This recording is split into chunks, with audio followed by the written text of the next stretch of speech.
And now it cranks over, but it doesn't start, or does it not crank over at all? It don't crank at all. It seems like it. I think it's in my switch.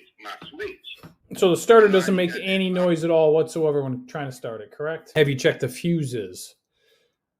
Yeah, I checked the fuses and relays, all that good. Okay, have you checked for codes in the computer? No, I don't know how to check the code. Okay, is the security light on or flashing with the ignition turned on? It's flashing with the ignition off right now. No, only with the key on. That's all we care about. Oh, with the on, put the key in and turn it on? Yes. No, that security deal is not flashing. Okay, good. All right, excellent. So now it's related to just the starting circuit. So does the starter doesn't make any noise? It doesn't click or anything like that when you try to start it? No, I don't even hear the starter clicking or nothing. Have I did work, sir? Have you checked for power down at the starter? I don't know how to do that. Okay. Well, a couple things you could do. If the fuses are good, you're right. We could have a bad ignition switch. Let me just explain real quick how the starting circuit works. So the ignition switch gets power from the smart junction box, and then in the start position, it sends power over to your PCM, and then the PCM will activate the starter relay. And at the same time, the starter relay will get a signal that, from the transmission range sensor that it's in park. The contacts inside the relay will close. It will send power down to the starter. So the question is, where in the starting circuit are we missing power? If we got power all the way down to the starter, the entire starting circuit's working. We just got a bad starter motor. Sometimes these capacitors lock up in these modules. You could try disconnecting the battery cables from the battery, rubbing the cables together for 5 minutes. Maybe there's an issue with the transmission range sensor. Ever since we did the recent work, that's a possibility. The smart junction box, I think, goes bad quite often. We could have an issue with the PCM or even the battery junction box. Fortunately, I can't give you, without knowing the exact, the results of the tests that need to be run, I can't give you an exact answer, but, now you know how the starting circuit works. You can run some tests and try some of these suggestions, and then just let me know. You can get back with me and let me know. Take the cable off the battery? Yeah, you can try that.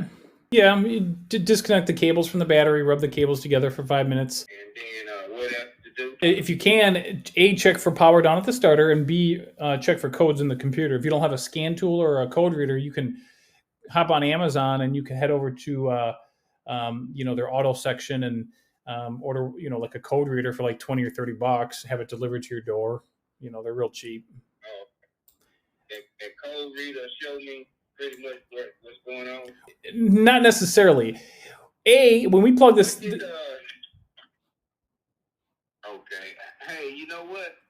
When I turn that switch on and down over there to the passenger side, I hear a little, like a relay clicking, like it don't click every time I try to start it. I hear that relay click. Yeah, it's probably the starter relay. Take a look here. It's that big relay over there, that big one. Well, relays are supposed to click, and that's what they're supposed to do, which is good. Okay. Hey, I noticed with my key out that security lock on that dash, it's showing that it's locked instead of unlocked. Well, yeah, don't worry about it with the key off, but it's only if the key's on. That's what we need to be concerned about. Oh, okay. Yeah. With it on, turned on, it don't show it out. Okay. Well, good. So that means we do not have a security issue that we need to worry about. So check for power down at the starter. Check for codes using a compatible scan tool, and you can try that battery disconnect procedure. Those things would be a good couple things to try next. And check all the little fuses. Yep. Do I need to check all of them, or just certain ones? Well, normally we would just check the starting circuit fuses, but here's the thing: since you got the smart junction box involved, you got the PCM, we got the battery junction box installed. There's going to be multiple fuses that power up this circuit. So I think you should check them all, but the ones I'm seeing is going to be fuse number 16 in the smart junction box on the right kick panel in the inside the vehicle, and then fuse 13 in the battery junction box on the right front of the engine compartment under the hood. Okay, let me write that down. 16, 15, and 13. Yep. That's in the right on the passenger side, and the one up under the hood, which one is gonna be? The hood is going to be 13. It's a 30 amp fuse. Yeah, so inside the vehicle 16, under the hood is 13, 1-3. Oh, okay. Inside is 16 and outside is 13. Mm-hmm. Okay, I got you, sir. Yeah. So wait, you said you just you changed the transmission fluid or did a transmission service? Is that right? Yeah.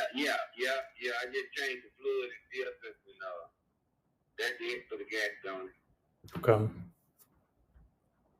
And then ever since then you weren't able to start. Is that right? Ever since then, I pulled it, I drove it up on the ramp, and it didn't never start back off the ramp. Oh wow! And when did this happen? How long ago was this? This was yesterday evening. Okay, all right. So this just happened recently. Okay. Yeah, it just happened yesterday. Okay. More than 24. Well, why don't you run these tests and then just let me know what you find, okay? Okay, I sure will. All right. Good luck, and I'll look forward to hearing from you.